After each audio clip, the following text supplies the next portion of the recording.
All right, y'all, it's time to talk all things Knicks basketball heading into their first game coming out of the All-Star break with our New York Post Knicks beat writer, Steph Bondy, who's marked safe from San Francisco. Man, how was your All-Star break, bro? It was good. It was the first time I had been to All-Star Weekend in 5 years. First time since the pandemic. A lot has changed. I don't think the entertainment value of the new format was great. We talked about that before, how I wasn't a fan. Um, but San Fran's a cool place, man. So that was cool for me. Yeah, and a lot of Knicks fans were upset that they only saw Jalen Brunson for 8 minutes. But if we just we could put that to bed now. A lot of people are excited about these next 28 games. First, I guess we'll start with that news that broke yesterday that Mitchell Robinson and OG Anunoby both went through a full practice session. But we talking about practice, not a game. Is there a chance that these guys could play tonight? And if not, when do you think they'll be back in action? Well, Mitchell's already been ruled out for tonight. OG's questionable. I think there's a chance OG will play. Now it is a back-to-back, mind you. So they have a more important game tomorrow night in Cleveland. That's a big game, and then they're off to Boston. Those are two huge games coming out of the All-Star break. Um, but yeah, I think there's a chance you get OG Anunoby tonight. He's been dealing with that sprained foot, but it's been a while now, and he was able to get through full contact practice for the first time. Mitchell Robinson, full contact practice for the first time in a very long time. But they're going to continue to take it slow with him, and he's been ruled out for tonight. A lot of people are going to be excited when he gets back on that court. And it's great news that OG could be coming back hopefully tonight.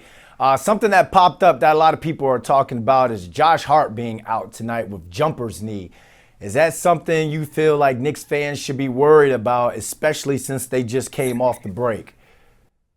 Yeah, I don't think so. I think this is something that he's been dealing with for a very long time. It is concerning because he's been on the injury report with a sore knee for a long time, but never missed a game because of it. And they finally gave it a diagnosis. I think that by giving it this diagnosis of a jumper's knee, or a runner's knee is more protocol because they were only listing for a very long time sore knee. That's not a diagnosis. That's a symptom of something else. So we finally get the diagnosis of what it is. I think this is a very common injury that requires rest. Um, and it is a back-to-back, very big game coming up against Cleveland in Cleveland. So if he's not available for that game, I'd be more concerned. But yeah, I mean, obviously, this is something that he's been dealing with for a very long time. He had surgery on his right knee when he was a member of the Lakers. That was a long time ago. But this is something to monitor throughout the season. It's been something that he's been dealing with for a very long time. I would not be worried that he's just missing the Chicago game, but I would be worried if he misses the Cleveland game as well. All right, we got to keep our eyes on that. Yesterday, I put out a tweet that I was going to be interviewing you this morning. Knicks fans have responded to the tweet, so I've got two for you right now to respond to. First one's from at Chris Perjanian. He says he's going to throw Knicks Muse a bone. Any update on Pacom Dadier's injury? He's hoping for some ratio farm arm battle between him and Killian Hayes later in the season. I think the deal with Pacome Dadier is there was an expectation when you draft a rookie, when you draft a teenager from overseas, that he was not going to be ready. And they determined pretty quickly that he's not going to be ready for this level. And now he's been dealing with, I think it's a sprained toe. Even if he's healthy and available, I don't think that he'd be part of the rotation. I think that's part of the deal with drafting him. The deal with him is, they drafted him where they did and got him to accept less money than the guarantee for that slot in the first round because he didn't expect to go there and because they needed the room before the first apron so that they can trade for Karl Anthony Towns. Now, listen, you can second guess that at this point. I mean, they could have drafted Ryan Dunn with that spot and got somebody who can help them now, and they could certainly use depth. But Bacome Dadier is, I don't think he's ready for real NBA rotation minutes, healthy or not. All right, the second one we have is from at the underscore cooler. He says he's not a conspiracy theorist, but how is it that the Lakers always end up with the superstar Luka Doncic and never the Knicks? We have to go back a long time before this, before the Lakers got Luka Doncic. Well, we could go to LeBron, but listen, it's a good question. It's a valid question. I think the Lakers are the marquee franchise in the NBA. People want to live in LA. There's a lot of opportunity in Los Angeles. This specific trade involving Luka Doncic, though, I think it was more about the relationship that Nico Harrison had um, with the Lakers organization and his Nike ties and the Kobe stuff. And it was just a perfect storm for the Lakers to get Luka Doncic. I mean, we can definitely second guess Nico Harrison's decisions there and why he didn't put Luka on the open market because he could have gotten a lot more. And when you get back Anthony Davis and your pitch is, well, we didn't think Luka was going to be healthy. Well, you just got Anthony Davis and he's already hurt for months, for weeks, sorry.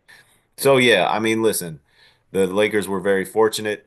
The Knicks were not involved in any negotiation involving Luka Doncic because the Dallas Mavericks wanted to keep that very clandestine and secretive and only wanted to deal with um one team to negotiate with because they wanted to keep it a secret. So yeah, I mean, you have a valid question. I don't know the answer. I think the history of the two organizations, the Lakers and the Knicks, certainly plays a very large part. The Knicks have two championships. The Lakers have, I don't even know, man, 17, something like that. So yeah, I think history plays a part and location plays a part as well. So is Carl Anthony Towns and Jalen Brunson, are they superstars or are they on the cusp? Can we call them superstars yet?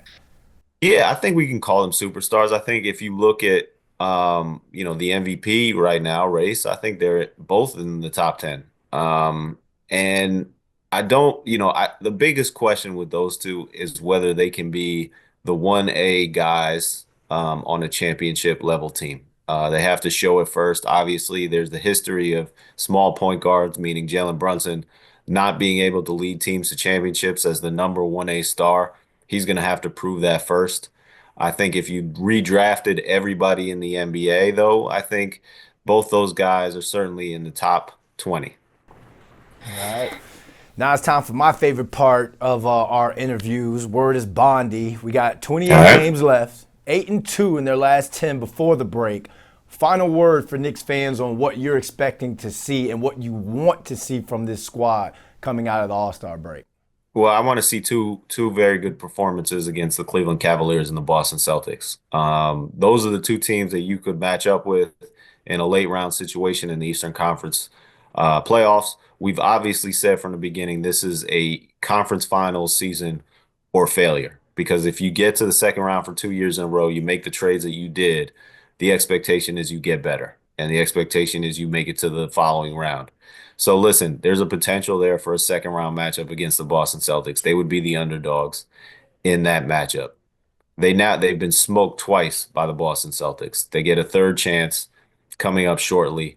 I'm looking at that game. I'm also looking at the game in Cleveland and seeing these are the measuring sticks, and the Knicks have to show that they've improved from those previous matchups against the Celtics. Mic drop. Steph Bondy, appreciate your time, my man. All right, man.